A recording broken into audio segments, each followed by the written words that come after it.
today I'm going to be talking to you about sun salutations, specifically sun salutation A, which is used in most vinyasa classes. It's a way to build heat in the body, and it's used over and over. It's called Surya Namaskar A.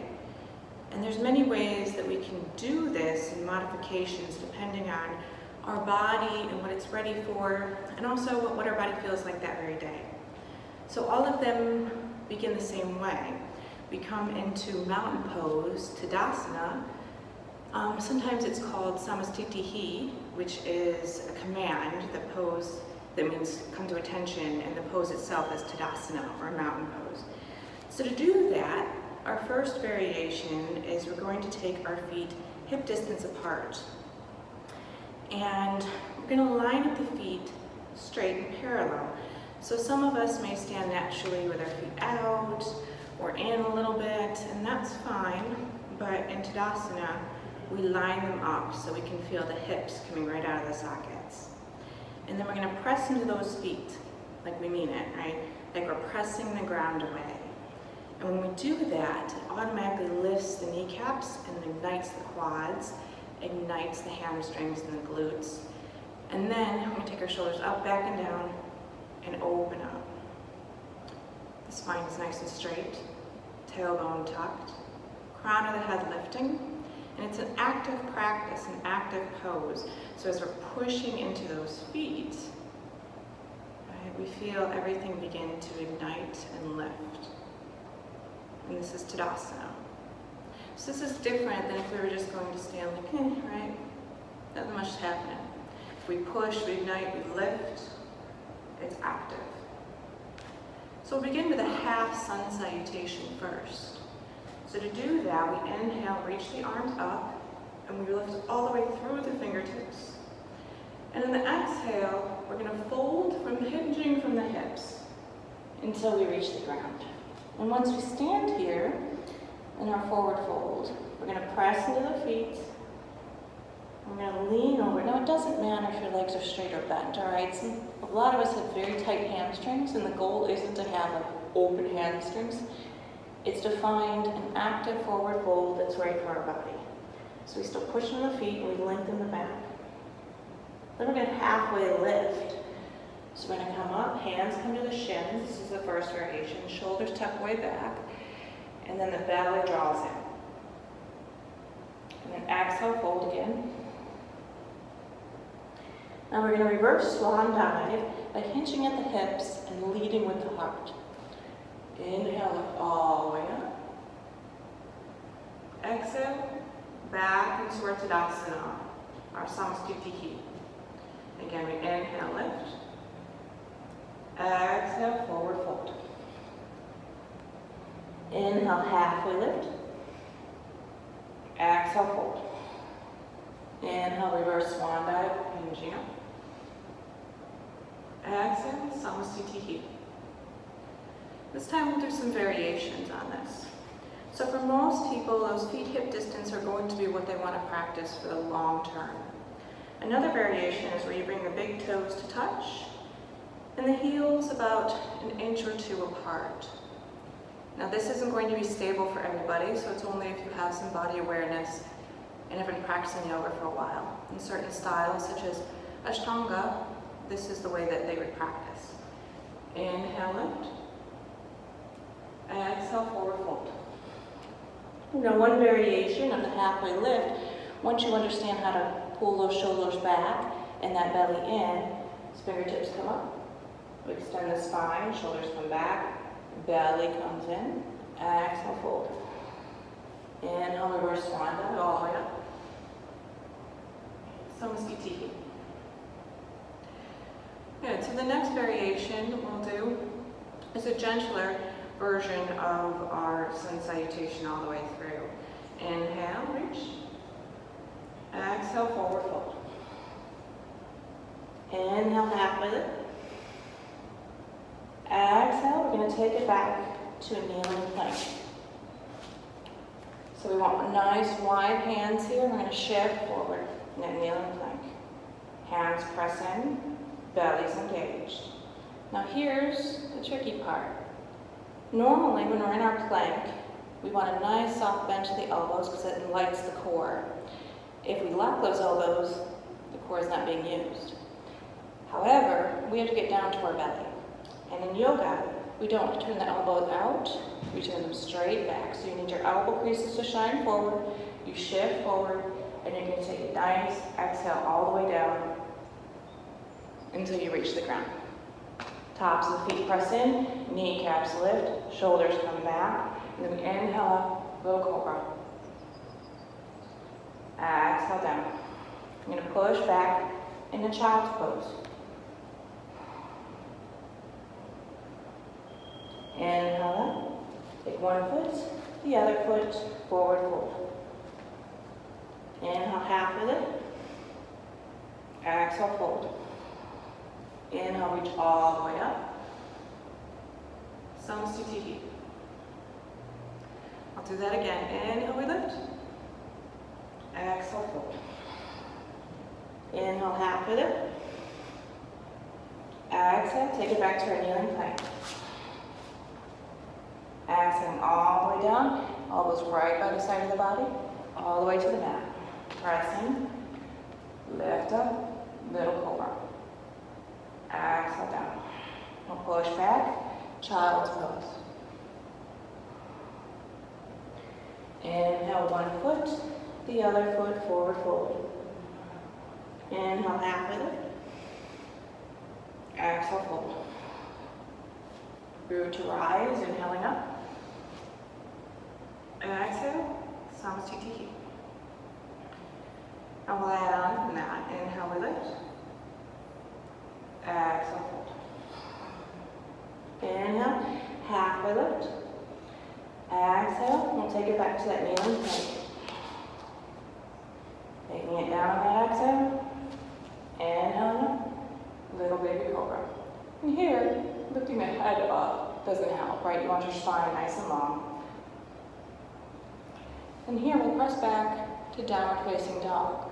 So we tuck toes, take hips up and back. Now in our down dog, when we first see people practicing, they're often like this in their down dog. And the weight's all dumping into the hands because they want to keep those legs straight. And the position is more back like here. So we push away and we can bend those knees as much as we need to get there. So the goal of the pose is not to get the heels to the ground. That's not the goal. The goal is to make that big stretch along the back. We want the shoulder blades nice and wide to make that happen because dumping down here is going to lead to injury.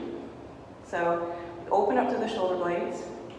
We keep all of the weight in the hands towards the knuckles and the L rather than the wrist. So that L of your index finger and thumb. We push everything away, way up to the sky, and bend those knees so you can make that happen. So again, it's not about the heels. It's about making that V line. Then inhale, look up. Exhale, we'll walk to the top.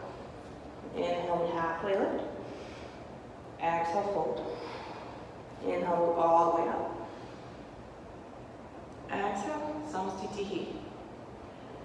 So for a lot of people, they'll want to stay with that half chaturanga, which is on our knees in that plank, kneeling plank, taking it down, taking it up. Once you have the core and shoulder strength, you might be able to try full chaturanga or never. It doesn't matter. You stay with that version forever. That works too. But if your body's ready and wants to try this other version, you inhale, reach up. Exhale, forward fold. Inhale, half of it. Exhale, we'll take it back to a plank. So there's two types of planks in yoga. There's this version where your upper body's more in a line, and then there's this version. And it really depends on if it's being taught by a fitness instructor or a traditional yogi. So the traditional yoga version is usually more like this. All right, just as long as you're stacking and pressing, heels press back, core is ignited. So here we are in our plank. We're going to shift forward, elbow creases shine forward, and then we take our elbows right to the side, looking up, opening the chest. Then we can flip the toes at first and come up to an up dog. So you notice my thighs are off the mat. My chest is open. And then if you flip, or eventually roll through the toes, but that's not always for everybody, to down dog. Few breaths here. We inhale, look up. And this time we're going to walk to the top. Inhale, half with it. Exhale, fold. Inhale, reach all the way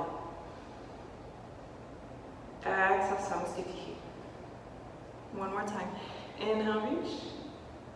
Exhale, fold. Inhale, we half with it. Exhale, we're going to take it right into that chaturanga. Inhale, upward dog.